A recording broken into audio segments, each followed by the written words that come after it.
gagner le camp contre l'autre, ça fait que de la composition de l'Assemblée nationale, vous retrouvez par exemple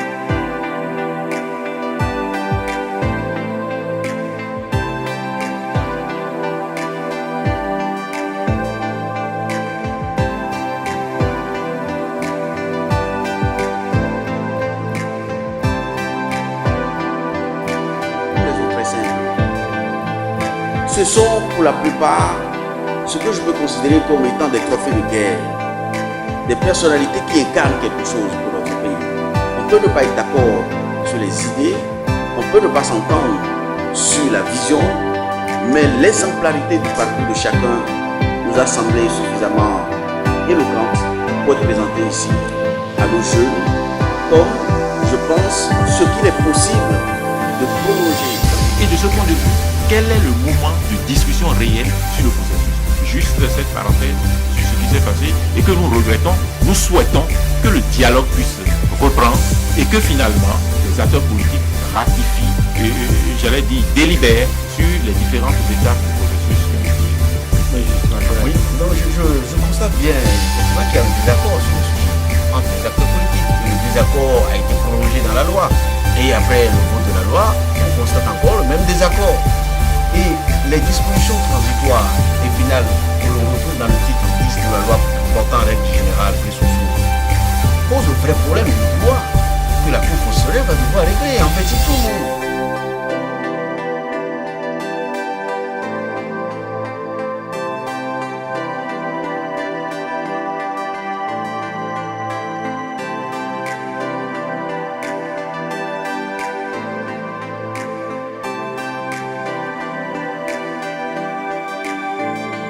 Le premier temps fort, c'est quand même l'élection du président de la République, l'élection de Patrice Talon.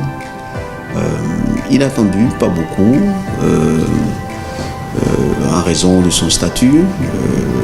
Je rappelle que la période était considérée comme étant la saison des hommes d'affaires. Beaucoup disaient qu'ils n'en voulaient pas, d'autres n'en tenaient pas compte. En gros, on peut s'entendre quand même sur le fait que la situation politique de notre pays, la conjoncture politique au Bénin à la fin de 2015 était une conjoncture qui positionnait Patrice Talon comme étant la principale contradiction du pouvoir en place, particulièrement du président Boni.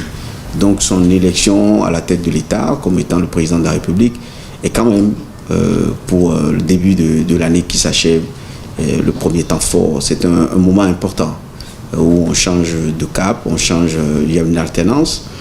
Deuxième temps fort, on ne peut pas non plus passer à côté, c'est quand même la sortie de Boni. Troisième temps fort, on n'en parle pas beaucoup, mais c'est un temps fort qui est de cette dernière semaine. C'est pour la première fois de l'histoire de notre pays, histoire économique de notre pays, le Bénin a un budget qui franchit la barre des 2000 milliards.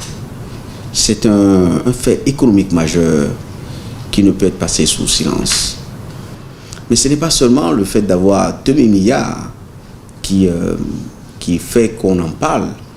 C'est que avant l'adoption du budget général de l'État, la vie politique de notre pays, la gestion du pouvoir, a envoyé des signaux très forts d'envie de révolution, d'envie de réforme qui traversent presque tous les secteurs économiques, au plan financier, la santé, l'éducation.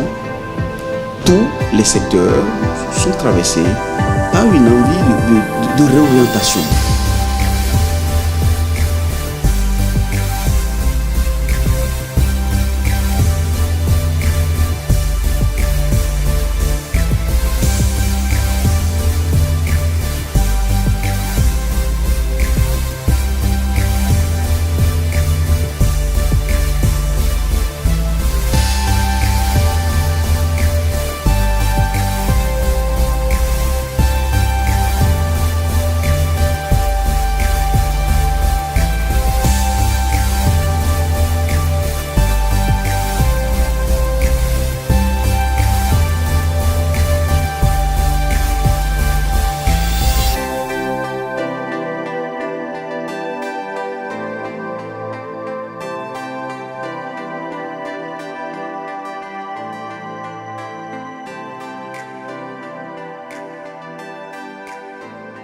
Le président de la République a choisi une méthode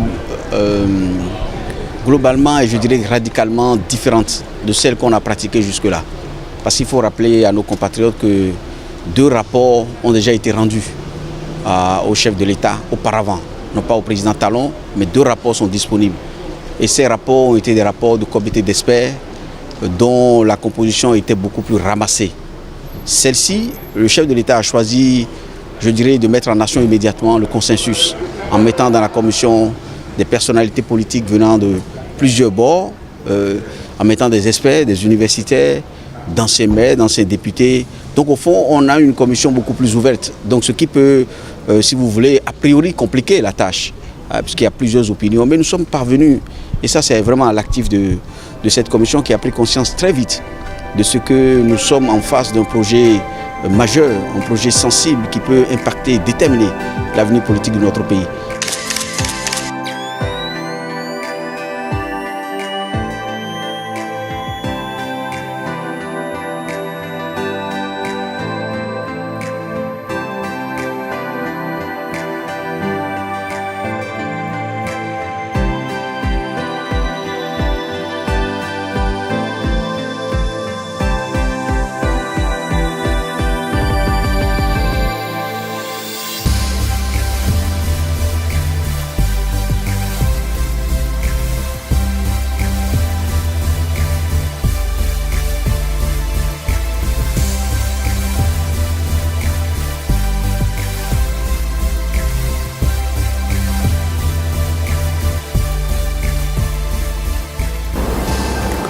Monsieur le professeur, je vous attendais à l'élection. J'avais appris que vous avez gagné les primaires de l'autre côté pour être en face de moi. Et je me suis préparé pour que nous confrontions nos projets pour la faculté, nos ambitions pour la faculté, pour que nous les confrontions devant les collègues, mais dans un cadre démocratique, que nous leur laissions le dernier mot, de choisir celui parmi nous qui est capable, apte à conduire la faculté, à diriger la faculté. Je suis un homme frustré. Je vous attendais, je ne vous ai pas vu. Vous n'êtes pas venu. L'élection n'a pas eu lieu. Et je suis heureux de vous laisser entre les mains notre faculté, ses étudiants, son personnel. J'ai bon espoir que vous parviendrez avec le soutien de nos collègues à relever les nombreux défis qui s'imposent à la faculté. Par ailleurs, chers collègues, je l'ai dit et c'est très important qu'on le rappelle. Nous sommes dans une faculté de droit et de sciences politiques. Ma conviction est inébranlable. Je ne le dis pas de voix. Lorsqu'on n'est pas capable de gagner une élection,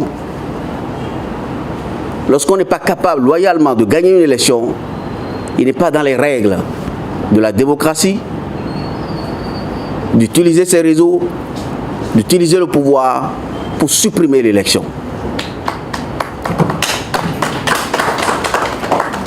Nous sommes dans une faculté de droit et de sciences politiques.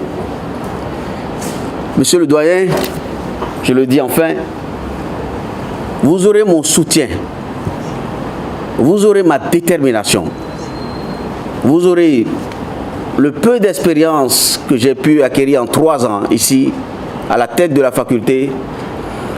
Si vous revenez ici, devant les collègues, comme le produit de leur volonté, si vous revenez parmi nous, par le procédé de la démocratie, si vous revenez dans cette salle, loin du suffrage universel de nos collègues, je vous garantis mon soutien, je vous garantis ma détermination et je suis persuadé, monsieur le professeur, toute la faculté sera derrière vous.